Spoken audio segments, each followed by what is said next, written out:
গুলিয়াখালী সমুদ্র সৈকত চট্টগ্রাম জেলার সীতাকুণ্ড উপজেলা অবস্থিত। স্থানীয় মানুষের কাছে এই সৈকত মুরাদপুর বিচ নামেও সুপরিচিত। সীতাকুণ্ড বাজার থেকে গুলিয়াখালী সি বিচের দূরত্ব মাত্র 5 কিলোমিটার।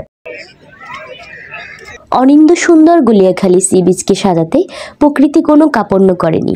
একদিকে দিগন্ত জোড়া সাগর জলরাশি আর অন্যদিকে কেওড়া বন এই সাগর সৈকতকে করেছে অনন্য। কেওড়া বনের মাঝ দিয়ে বয়ে যাওয়া খালের চারদিকে কেওড়া গাছের শ্বাসমূল লক্ষ্য করা যায়। এই বন সমুদ্রের অনেকটা ভেতর পর্যন্ত চলে গেছে। এখানে পাওয়া যাবে সোয়াম্প ফরেস্ট ও ম্যানগ্রোভ বনের মতো পরিবেশ। গুলিয়াখালী সৈকতকে ভিন্নতা দিয়েছে সবুজ গালিচার বিস্তৃত ঘাস।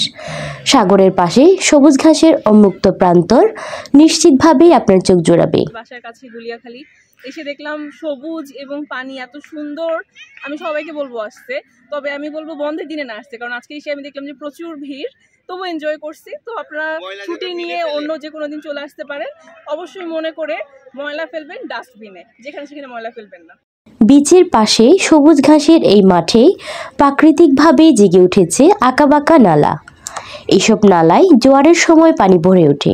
চারপাশে সবুজ ঘাস আর তারই মধ্যে ছোট ছোট নালায় পানিপূর্ণ এই দৃশ্য যে কাউকে মুগ্ধ করবে। অসাধারণ। তো আপনারা অবশ্যই ঘুরতে আসবেন, আমাদের এই এলাকার সৌন্দর্য অবলোকন করবেন।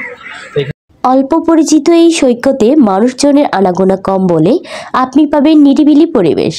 সাগরের এত ঢেউ বা গর্জন না থাকলেও এই নিরিবিলি পরিবেশে গুলিয়াখালী সমুদ্র সৈকত আপনার কাছে ধরা দিবে ভিন্নভাবেই। আমরা আসছি সুদূর নারায়ণগঞ্জ থেকে, সারা রাত্র জার্নি করার পরেও হওয়ার পরে এখন আমরা এখানে একটা ফুটবলের খেলার আয়োজন করেছিলাম। তো সবশেষে বলতে গেলে এই জায়গাটা অবশ্যই মানে পর্যটন এরিয়া হিসাবে আমরা এটাকে মানে প্রকাশ করতে পারি এবং তৃপ্তিদায়ক একটি পর্যটন এলাকা। চাইলেই জেলেদের বোটে সমুদ্রে ঘুরে আসতে পারেন।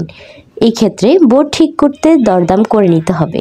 রয়েছে অনেক সুন্দর মাঠ, চাইলেই ফুটবল খেলতে পারবেন। রয়েছে বসে গল্প করার জন্য ছাতা, ছোটদের জন্য দোলনা, হরেক রকমের দোকান। চাইলেই প্রিয়জনের জন্য আচার, চকলেট, ঝিনুকের মালা কিনে আনতে পারেন। দেশের যে কোনো প্রান্ত থেকে প্রথমে আসতে হবে সীতাকুণ্ড। বিভিন্ন উপায়ে ঢাকা বা চট্টগ্রাম থেকে সীতাকুণ্ডে আসতে পারেন। সীতাকুণ্ডের বাস স্ট্যান্ডে ব্রিজের নিচ থেকে সরাসরি সিএনজি বা অটো নিয়েই গুলিয়াখালী বিচের বাঁধ পর্যন্ত চলে যেতে পারেন। গুলিয়াখালী বিচের বাঁধ পর্যন্ত জনপ্রতি অটো ভাড়া নিবে 30 টাকা। আর অটো রিজার্ভ নিয়ে যেতে চাইলে ভাড়া লাগবে 150 থেকে 200 টাকা। ভাড়ার পরিমাণ অবশ্যই দরদাম করে ঠিক করবেন। সীতাকুণ্ড ফিরে আসার জন্য আগে থেকেই সিএনজি চালকের নাম্বার নিয়ে রাখতে পারেন, অথবা যাওয়া আসা সহ রিজার্ভ করে নিতে পারেন। সন্ধ্যা হয়ে গেলে অনেক সময় ফিরে আসার সময় সিএনজি বা অটো পাওয়া যায় না।